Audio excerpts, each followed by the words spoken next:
Hello there. I'd like to start by thanking Ronnie Renton for inviting me to speak today and to apologise for not being able to be there with you. I know from experience that the Schools Conference is a great event, and I hope that you're enjoying and will continue to enjoy a really rewarding day. Now, when Ronnie asked me to talk about John Buchan, I very gladly agreed. Buchan, I think, is, in my view, certainly is one of the most popular, the most varied, and one of the most interesting writers of the early 20th century. But on the other hand, he does represent something that might be described as a not a very topical demographic. I think it might be a big ask introducing his work to 21st century school students. And I'm not sure how much they really might want to hear from yet one more dead white middle class or dead white middle to upper class male, which is what Buchan was, and especially one who writes about distant periods in Scottish history and who creates adventure stories that are often take place in imperial and wartime settings. Which is to say, he's a writer who's often identified as a defender of empire in the British Union and who seems very unreflexive when it comes to the issues of identity and gender and sexuality, which seem to have so much salience in contemporary culture. Now, Buchan seems much more secure writing about masculinity, about homosociality, about the bonds between men, than he is in writing about the relations between men and independent, non-domestic women. It's often noted that he tends to portray his women as quite asexual, as quite elfin or boyish, denying them both sexuality and independence. And his world, it might be harsh to say, but it's often said, it's one in which sexual identity goes unquestioned, in which popular culture has no place, and in which working classes, they may be admired, but they're admired from a distance and are always ultimately patronized.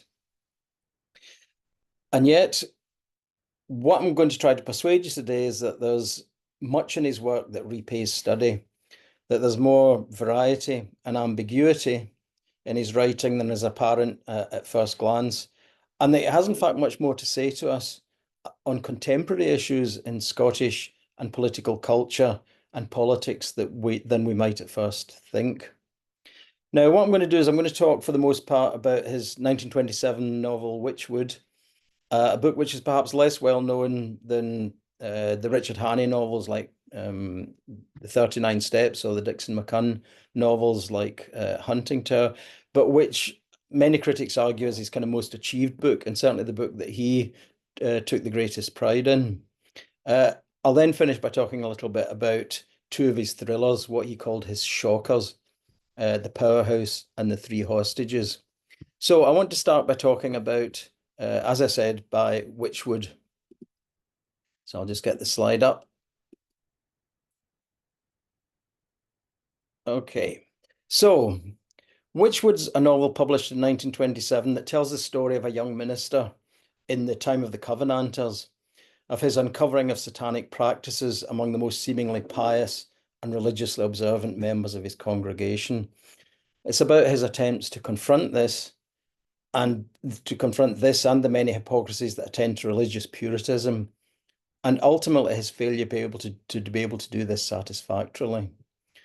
This sense of disillusionment that the novel ends with is reinforced through a romance plot in which the minister, David Semple, falls in love with a mysterious elfin woman, but which is ended by her death.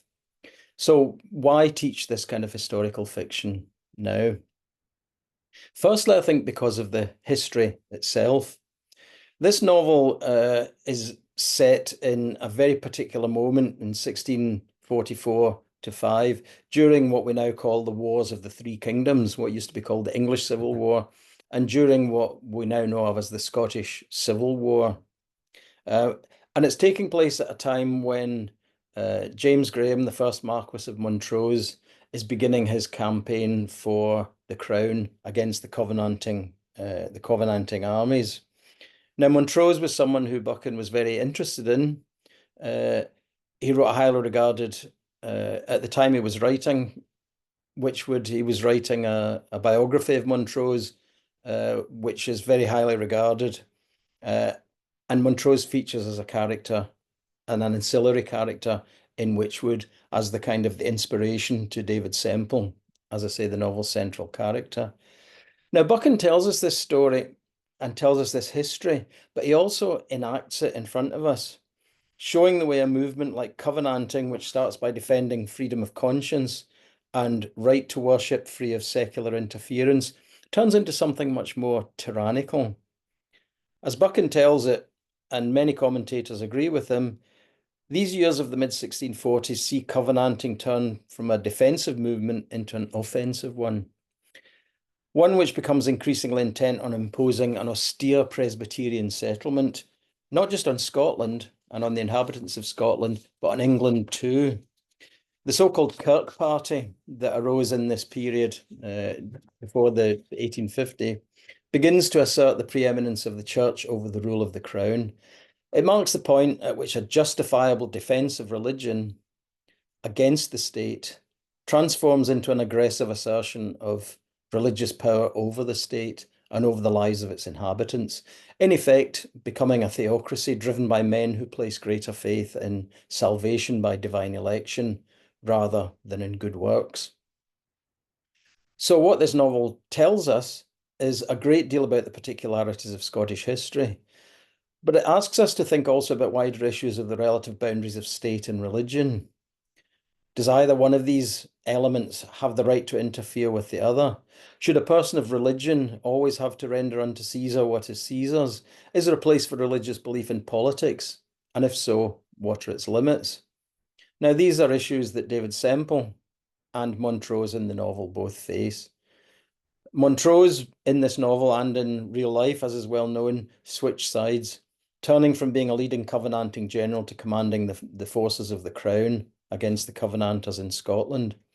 And David Semple too switches, leaving a church in whose doctrines he can no longer believe and placing his faith instead in good works, in alleviating poverty and illness of his parishioners, and ultimately in going off to become a soldier in Montrose's army.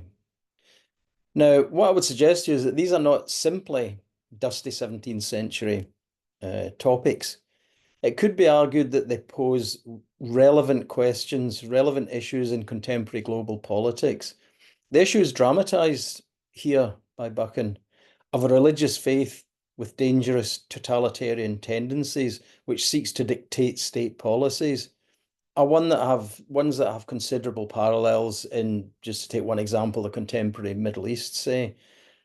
I think without having to mention the names of Iran or Afghanistan or Saudi Arabia or Israel, which obviously would be very contentious in a school setting, it's still possible by reading this book to instigate a discussion about the general arguments about whether states should be organized according to the tenets of religion or to the authority of a strong man, a king, or whether it's more legitimate for them to be run according to the historic traditions and claims of religious or ethnic groups. Now, the novel won't answer these questions, but it might well set you and it might well set students thinking about them. It gives a context for contemporary political thinking, if you like.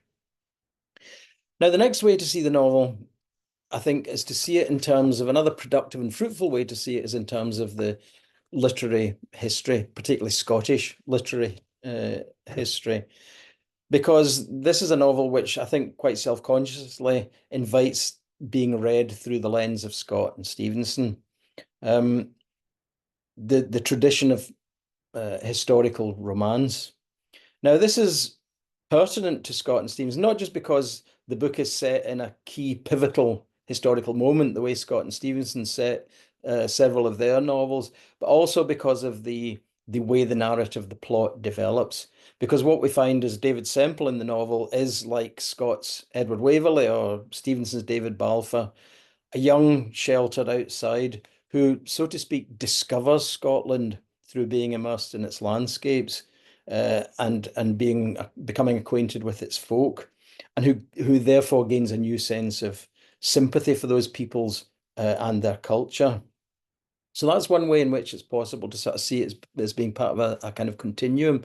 And another way that Buchan is keen to do this, to place the book within a folk tradition is to employ the use of the Scots ballads. The novel is dotted throughout with references and quotations from the Scottish ballad tradition. And of course, many of you will remember Kirsteen McHugh's paper last year on the ballads and the importance of the ballads in the Scottish literary tradition. There are two ballads that feature in the novel. And this is the first one, The King's Young Doctor, and the other one is The False Lover Won Back. And they're sung to David Semple by the novel's love interest, Katrine Yester. The ballads give atmosphere to the novel, but they also offer a theme. As you'll probably remember, and as you'll know yourselves from if you've studied the ballads, when people fall in love in the ballads, it very rarely ends well. And The King's Young Doctor, as I say, this ballad is sung to. We see the text of this embedded within the novel. Katrine sings it to David. It tells a story very like the meeting between David and Katrine. They meet in the woods, not knowing who the other one is. They're mysteries to each other. And this happens in The King's Young Doctor. Now, unfortunately, The King's Young Doctor is a very dark tale in which the young woman and the young man they seduce one another and only later find that they're brother and sister. So they go the way that many people go in ballads, which is to say they end up dying. It's a kind of odd theme perhaps to introduce into a romance novel on Buchan's part, but it sets a tone for the kind of the tragedy that's going to ensure. On a slightly happier note, perhaps, The False Love Won Back is a ballad which is actually quite a sweet ballad which ends quite nicely. And you can see there's a lovely this is again Katrin sings this to David, and you can see the lovely reassuring language that you get here. There's comfort for the comfortless and honey for the bee, and there's nane for me but you, my love, and there's nane for you but me. So this offers a slightly different context, but it also perhaps sets a tone for the eventual demise of Katrine. It creates a kind of sweet moment which makes her death even worse. But the important thing what I'm really trying to get at here, the ballads are part of the folk culture that the novel inherits, and they can be spoken of in terms of that folk culture. And this brings us to another kind of important element in the book from folk culture, which is the use of dialect. And Witchwood is a really interesting book to study in terms of the dialect that it employs. It's rich with a Borders dialect that Buchan didn't speak it as a first language, so to speak, but he certainly knew it very well. Now, the dialect throughout the novel is, as I say, particularly rich, especially in its representation of direct speech. And if you were to use Witchwood in a teaching situation, I think you'd find that it lends itself to some very interesting comparisons.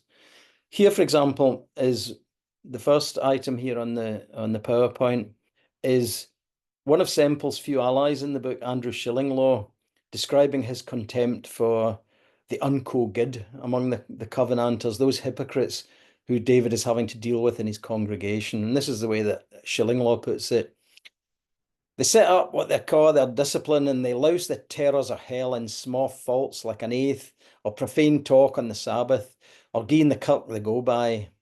And they hail to the cutty stool, ilka lass that's our kind to our Joe. And what's the upshot?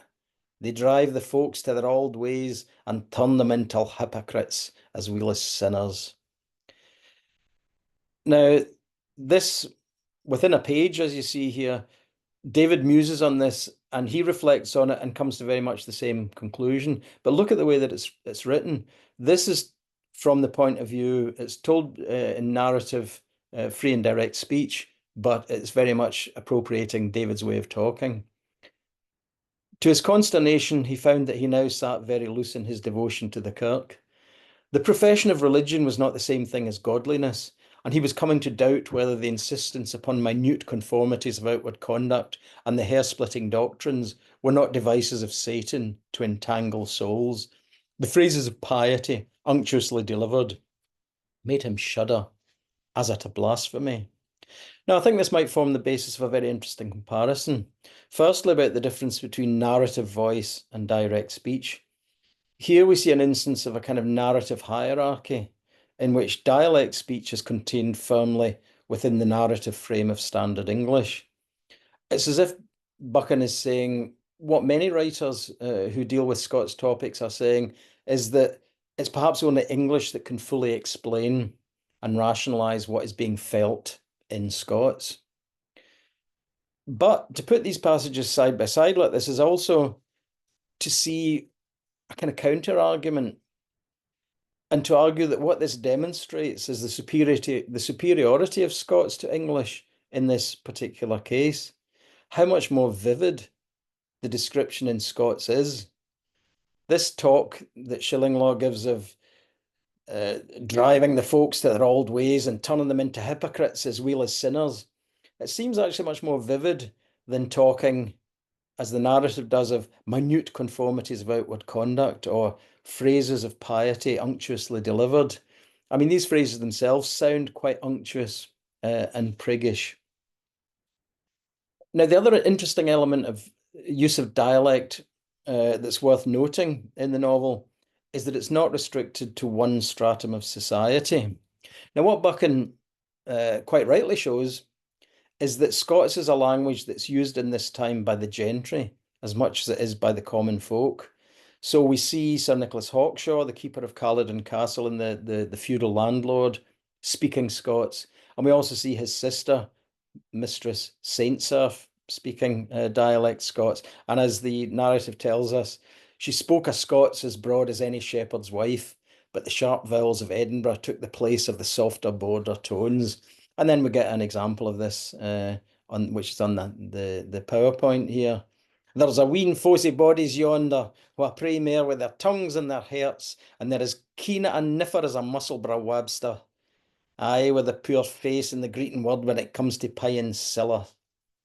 Uh, a nice reminder, I think, not only of the vitality of the dialect of the borders with these rich idioms that it's employing here, but also that this is a language defined by place rather than what we might nowadays call class.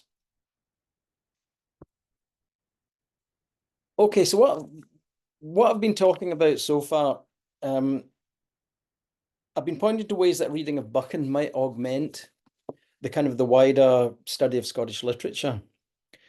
The way his renderings of Scottish history and his use of dialect might be used to bolster or understand Scottish historical culture and to reinforce our confidence in the use of Scots dialect. Ways in which, in other words, what I'm trying to say is ways in which he might be assimilated into and recognised as part of a distinct Scottish literary tradition. But I want to take a slightly different tack now and address more directly the question of his difference to us and why we should want to introduce students and perhaps ourselves to the worldview of someone who is, in so many ways, alien to us, both in terms of social class and historical distance. And in doing this, I'll turn away from the historical fiction towards his thrillers, or as I said, what he called his shockers. Now, as I said a little earlier, Buchan's life experience and social milieu are quite distant from the average student of today. His thrillers suggest strongly that the author is a believer in empire and a robust defender of the British Union. He appears to believe in well-defined and exclusive gender roles, with women largely restricted to subsidiary domestic roles. He's not someone who appears really able to see clearly beyond the boundaries of his own elevated class. He has characters who seem to spend their lives at their clubs with cabinet ministers and saying with a straight face things like, he's a first-class sportsman and said to be the best shot in England after His Majesty. And that's a quote from Three Hostages. And his narrators seem to share many of the prejudices of his class in this time, in the years of the early 20th century, which includes a mistrust of foreigners, a suspicion of people with dark skin that he allows his characters to call Kafirs. He has a deep mistrust of the Irish and a tendency to allow characters to express views which seem, to put it kindly, to be adjacent at the very least to anti-Semitism. Now, my experience of teaching and this is quite a wide generalization, obviously, is that students tend to appreciate the familiar, tend to prefer books in which they can enjoy an empathetic relationship with the main characters, in which they feel their own values ratified or reinforced. If this is indeed the case, then it might be hard for them to feel sympathetic to a writer who seems, especially in his shockers, to be, to put it plainly, such a snob. Why should they feel empathetic towards Sir Edward Leithen or Sir Richard Hannay, two of Buchan's central figures in a series of his thrillers, who are gentlemen of the upper middle class who have become knights of the realm for their various services in administering and defending the state? Now, but what I would also say is that in a really important sense, the job of teaching literature is to confront students with such unfamiliarity, to help them understand that there are others who, for reasons perhaps of social background, cultural difference, or historical difference, do not necessarily share their views. Now, this, I'm not trying to be confrontational here or to force students to submit to the views of writers like Buchan, but to argue that the best and most rewarding literary encounters are often with those who seem in the first instance quite different from us, but who we start to realize might have important elements in common with us. To see some aspect of ourselves in a writer or character who appears at first glance to be quite unlike us. To begin, I think, in other words, to find identity in difference. Now, this has particular application to Buchan in two ways, I believe. Firstly, Buchan's much more than the fogyish old Tory that he might at first appear. I think it might be possible to kind of nail him in one word, as some try to do, as an apologist for imperialism, as a racist, a misogynist, or even as an anti-Semite. But that would be to say the least interesting thing about him, I think. For as well as being an imperialist and unionist, Buchan is a strong Scottish and would later become a strong Canadian nationalist, a thinker who's deeply concerned with the dialects and cultures of native places. He might be considered a snob, but he's also a defender in his books of principled socialists and trade unionists. He might reflexively place women in the home, but he also represents them, as he does with Mary Lamington in the Hannay novels, as resourceful, independent, and spirited. And occasionally, as with Mary, as the rescuer rather than the one who's rescued. He is, in other words, complex and sometimes self-contradictory. And in the final analysis, perhaps not so very different from us as we might at first think. Now, this sense of complexity and self-contradiction is present throughout his thrillers. This is what I'm trying to argue here, and is perhaps what sets them above more simplistic or formulaic types of popular fiction. What I'm trying to get at here is that for all the superior tone and the ruling class attitudes of narrating characters like Richard Hannay, Buchan's novels also allow us to see such characters as fallible and to see the fragility of the civilized values that they seem to uphold. So I just want to move on and look at some of these thrillers now, because when you look at the general makeup of many of Buchan's thrillers, it's easy to believe that they're all about making clear distinctions between right and wrong, between light and shade, between British civilization on the one hand and the threat of alien forms of criminality on the other. So many of his thrillers, this seems to offer in so many of his thrillers, this seems to offer up a straight fight between upright British values represented variously by protagonists, and I've listed several of his kind of key heroes here. Protagonists such as Sir Richard Hannay, Edward Leithen and Dixon McCunn, and the forces of anarchy and darkness on the others. And these are the various kind of opponents they encounter in the powerhouse. Edward Leithen is having to deal with a sinister international organization set on creating mayhem in the UK. Richard Hannay is faced with a group of anarchists in the Black Stone, and in Hunting Tower, Dixon McCunn is faced with a Bolshevist conspiracy. Now, a simple glance, this looks like a simple form of othering, in which an enemy, almost always of foreign origin, or at least of dangerous foreign tendencies, is overthrown by a resolute hero who displays all the characteristic traits of British stolidity, understatement, and a sense of fair play, and through whom stability and civilization are restored. But when you look more closely at the novels, you can see Buchan's not quite so emphatic in creating this sense of otherness. And in fact, he's rather interested in employing the fragility of the boundary between good and evil, right and wrong, and probing at the similarities between hero and villain. Now, this sense that our values might be less stable than we think, and that civilization might not be quite so civilized as we believe, comes up in the first of Buchan's thrillers in a modern setting, The Powerhouse, which is mentioned there, which I'll just talk about. In this novel, it turns out the sinister international organization of anarchists is not just posing a threat to British civilization, but seems already to have infiltrated and subverted it. Now, I'm not going to read this whole long quotation, but this takes place when Edward Leithen is trying to cross London's West End and finds that all the seemingly familiar and reassuring elements of London street life, even including that bastion of stability, the bobby on the street corner, have suddenly become horribly subverted. It becomes almost a kind of nightmarish vision in which our ordinary understanding of civilization is kind of overturned. I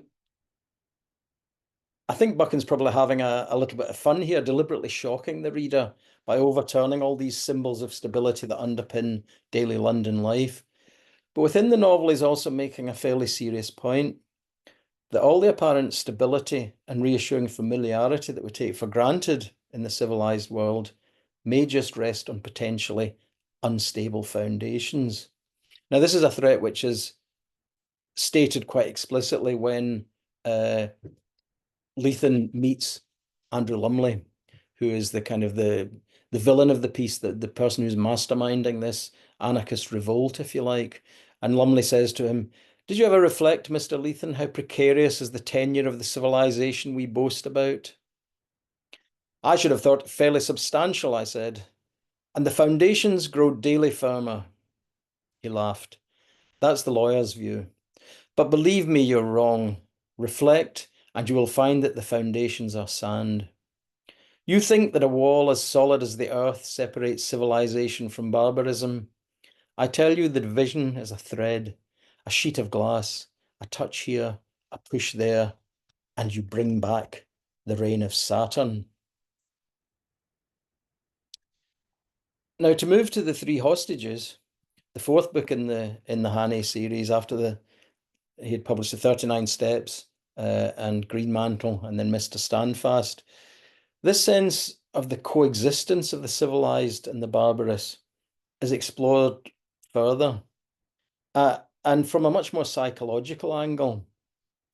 It's a work that's being written just at the same time as Freud's ideas are penetrating British culture in the years immediately after the First World War. And The Three Hostages is a psychological thriller about the destructive power of the unconscious, of the ways in which what Lumley calls the reign of Saturn may already lie latent within us. And the idea is introduced in the first couple of chapters of the book. Richard Hannay has an interview with his doctor, Dr. Greenslade, and this is the way Dr. Greenslade puts it. And he sounds actually, this is a civilized character, but he sounds very like the evil mastermind Lumley from the previous book. "The barriers between the conscious and the subconscious have always been pretty stiff in the average man. But now, with the general loosening of screws, they're growing shaky, and the two worlds are getting mixed. It's like two separate tanks of fluid, where the containing wall has worn into holes, and one is percolating into the other. The result is confusion. And if the fluids are of a certain character, explosions. That is why I say that you can't any longer take the clear psychology of the most civilized human beings for granted. Something is welling up from primeval depths to muddy it." Now, the book explores these ideas in an entertaining and quite convoluted tale of hypnotism and mind control, in which no one, not even Hannay himself, seems fully able to control the dangerous impulses that lurk just below the surface of the civilized mind. I think you might expect a hero like Hannay, very much an establishment man, to be the last bastion of reason against the last bastion of reason and order against the anarchy that the book's villain, Dominic Medina, threatens to unleash. And indeed, by the end of the story, that is the case, but it's been a close run thing. Along the way, we've been offered several reminders, not of his differences to Medina, but of his similarities, about the very fine line that separates the mind of a hero from that of a villain. And this is reinforced by one of Hannay's staunchest friends, Sandy Arbuthnot, who features in several of the novels. And Arbuthnot says to him, this is after an attempt by Medina to hypnotize Hannay, which is almost successful. If by his hypnotic power he could make a tool of you, consider what an asset he would have found, a man of your ability and force. I have always said, you remember, that you had a fine natural talent for crime. So I think what I'm trying to say here is what we're seeing here is not so much an othering as a blending, a recognition of the other that exists in us too. Okay, so just to conclude very briefly, I think there are very few people who are going to read Buchan and agree fundamentally with everything that he represents and says. In many ways, he might be said to represent the worst and most outdated, but also the very best of what might be described as the establishment Tory views of his time. But what everyone who reads him will be able to do is to engage in a rewarding dialogue with those views. Buchan may at times come across as a bit too comfortable in his ruling class views, but he's not a dogmatist. And his books actively open themselves to ambiguities that threaten to undermine the worldview and the stability of his characters. Now, W.B. Yeats very famously once said, "We make out of the quarrel with others rhetoric, but but of the quarrel with ourselves, poetry." And Buchan, I think, is an artist, a novelist in this sense. He's not a polemicist expounding arguments in his novel, using his novels rhetorically. His primary aim in his shockers is to entertain, but he's also working through the complexities and the flaws that inhere in his characters, and often the fragility of the civilization that holds them together. He's not so much expounding a set of fixed ideas or engaging in a defense of his class as exploring what Immanuel Kant called the crooked timber of humanity with all its weaknesses and its frailties. And I think this is one very good reason why we should continue to read Buchan and to teach him well into the 21st century. Thanks very much.